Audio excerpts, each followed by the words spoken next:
Yo, yo, yo, what's going on, man? It's your boy Frosty McNuggetts, man. I'm back. It's a Sunday, so you know what Sundays is. It's the Weekdayend update special, and I am here. Y'all hear that echo, right? That's an echo.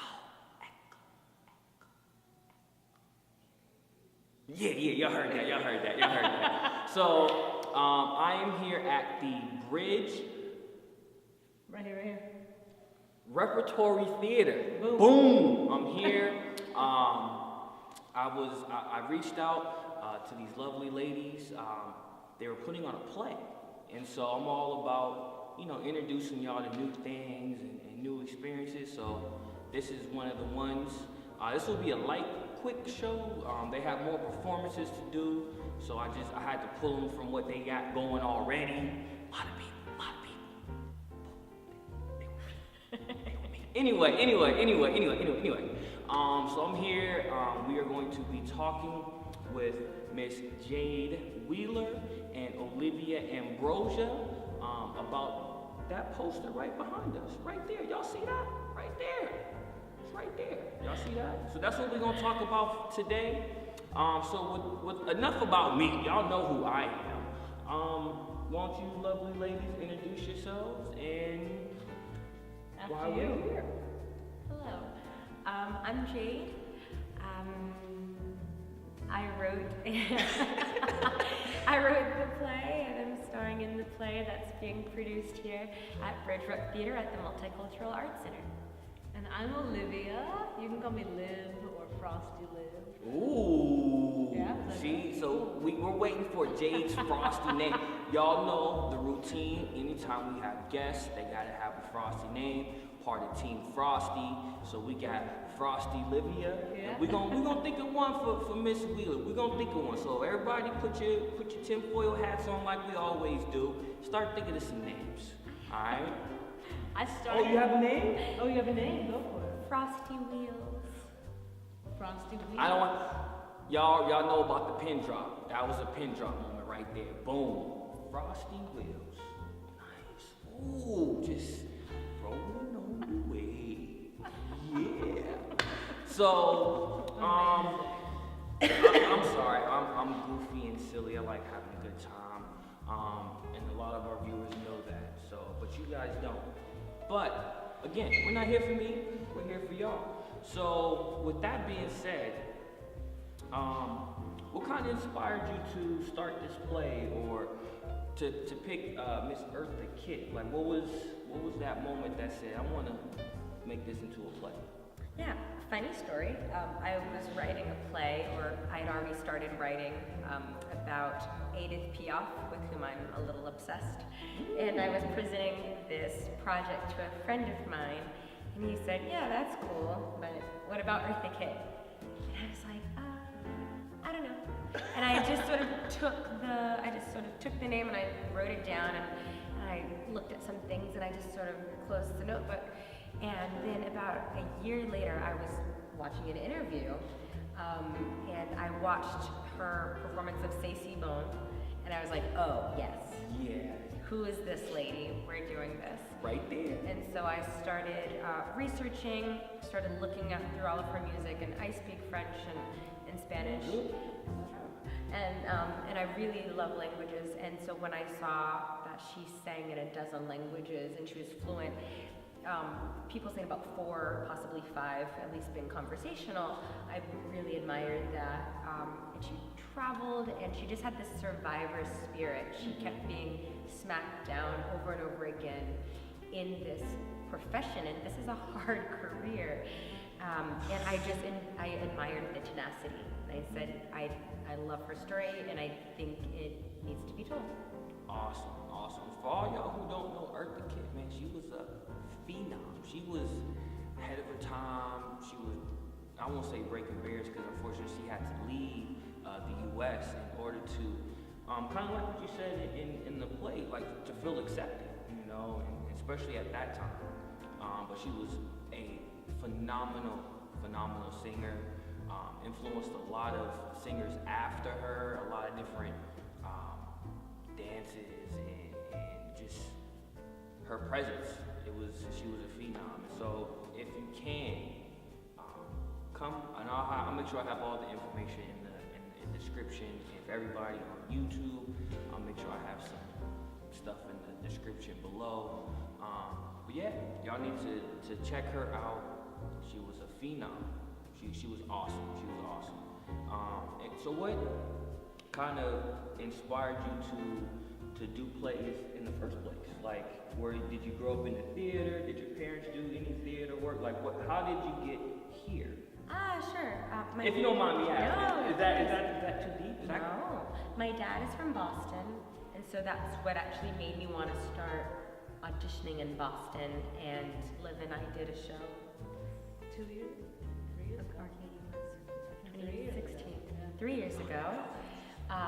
But plays, theater in general, I was the Christmas tree when I think I was 4 years old in the Christmas play at school. And then, but I actually wanted to be a paleontologist. Jurassic Park? Yeah. Dig up dinosaur bones. Right? Who doesn't want to do that? Right? Right? Playing dirt all day? Come on. I had my chisels, I have my kits, I had everything. And then I said, well, maybe I can be a paleontologist and an actor. And then I thought, well, if I'm an actor, then I can do all the things.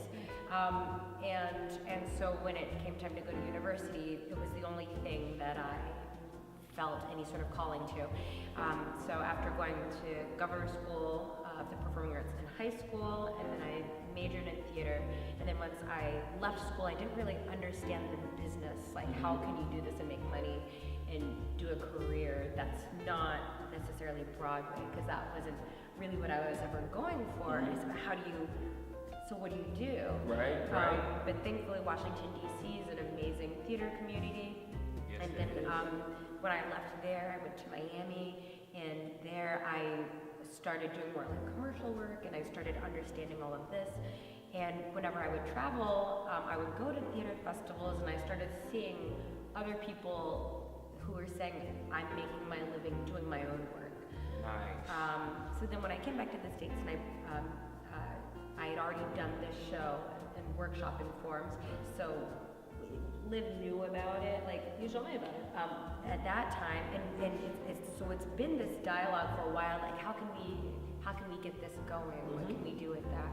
So yeah, my career, I guess, started in college, and it's thankfully still going, and hopefully will continue to go. Right? We want longevity. Longevity. We want that. I mean, Eartha Kitt's career lasted, it spanned over 60 years.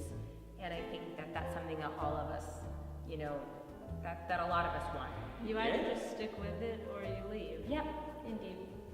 And so, one last question before we get to Miss Ambrosia. Have you learned anything new by portraying Miss Eartha Kitt? Were you able to kind of like,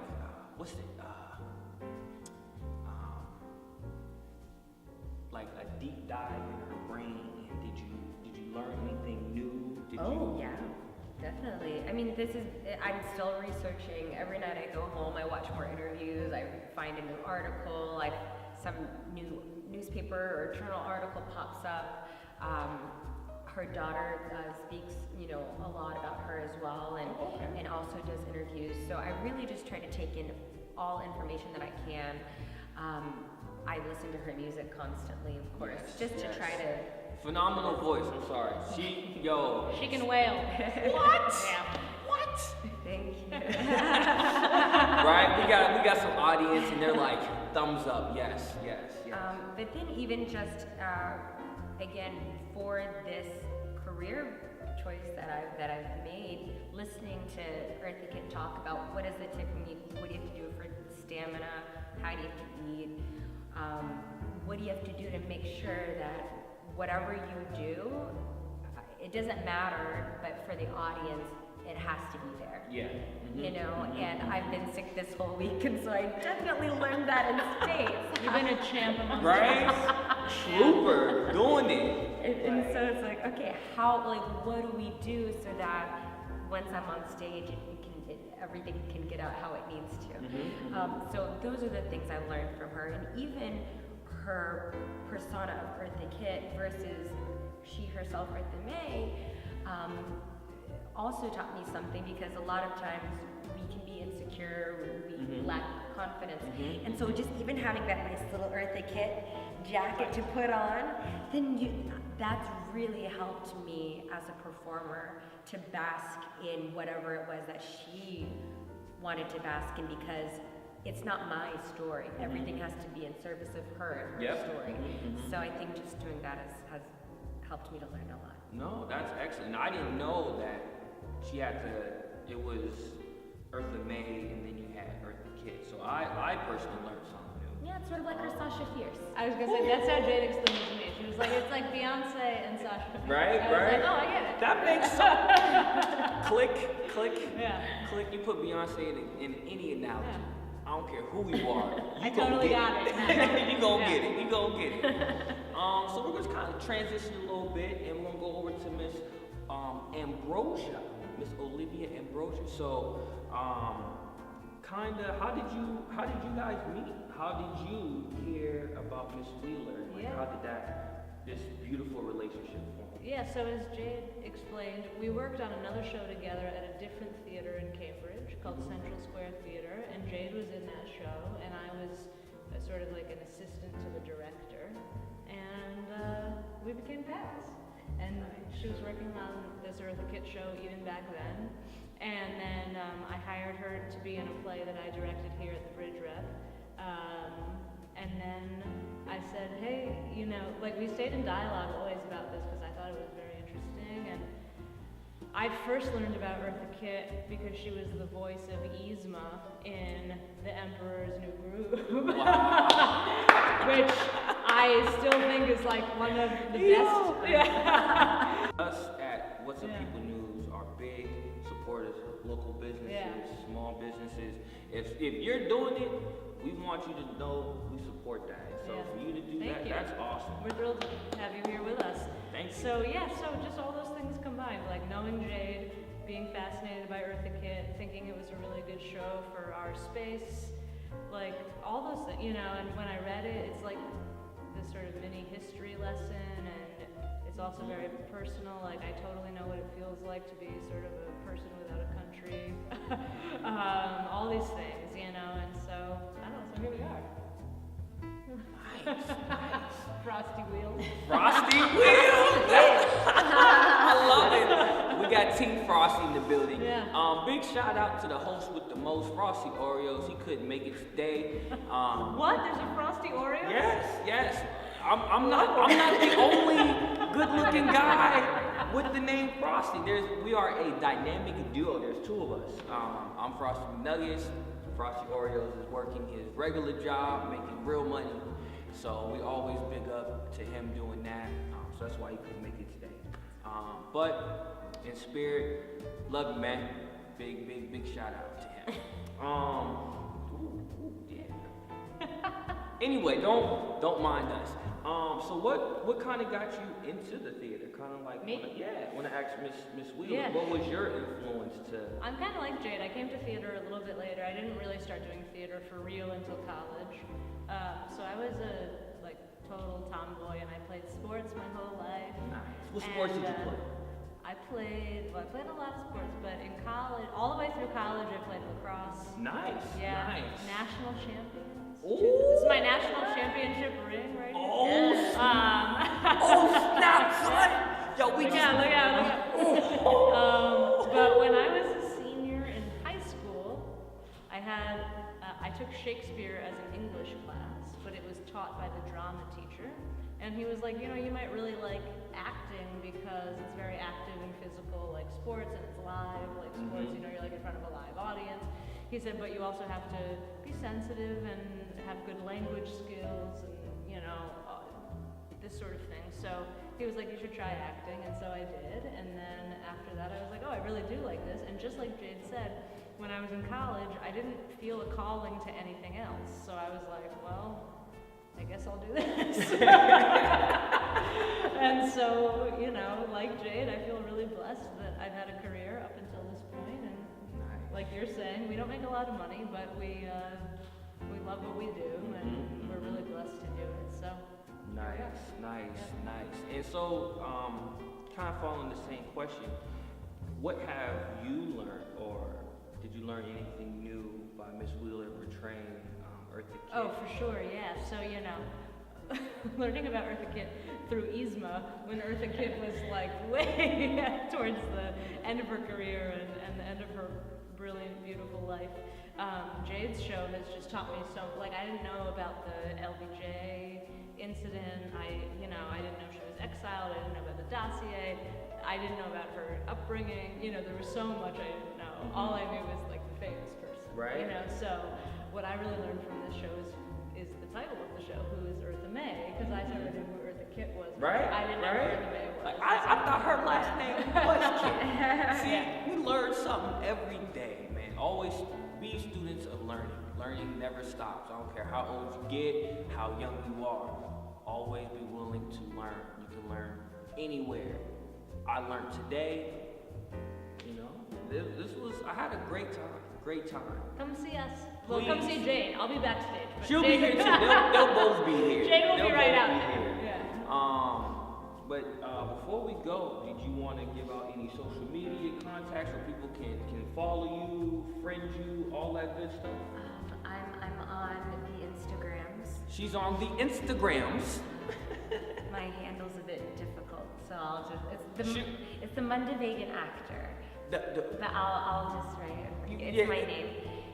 And I think Eartha Kitt is actually my profile picture. You should become Frosty Wheels. I should become Frosty Wheels. I'm on the Twitch, but I don't tweet so much.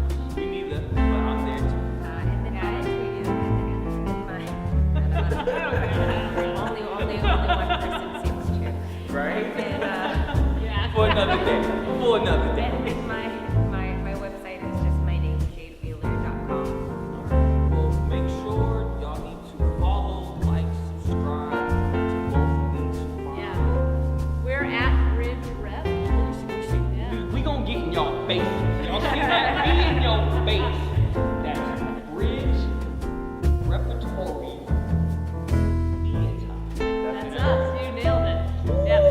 We're at BridgeRep on Instagram. www.bridgerep.org. Boom. Y'all heard it here first. Of course, I'm your co-host, Frosty McNuggetts. Coming to you live from the place she just said on her head in y'all face. I'm gonna wrap this up because they got some more performances to do. And we don't want to tire out Miss Wheeler's voice. So y'all always, like I always say, sit back, relax, and enjoy. And I will see you guys again. This week, quick announcements. We have Robert Stevenson that's going to be on the show on Wednesday. We have local, kind of like you. She's a singer, she's a playwright, she does everything. Miss Valerie Stevenson will be on the show Thursday, so y'all need to tune in for both of those. Wednesday we got Robert Stevenson, and then Thursday we have Valerie Stevenson. They're not related. Anyway, tune in Wednesday and Thursday for What's Up People News, the regular weekday show.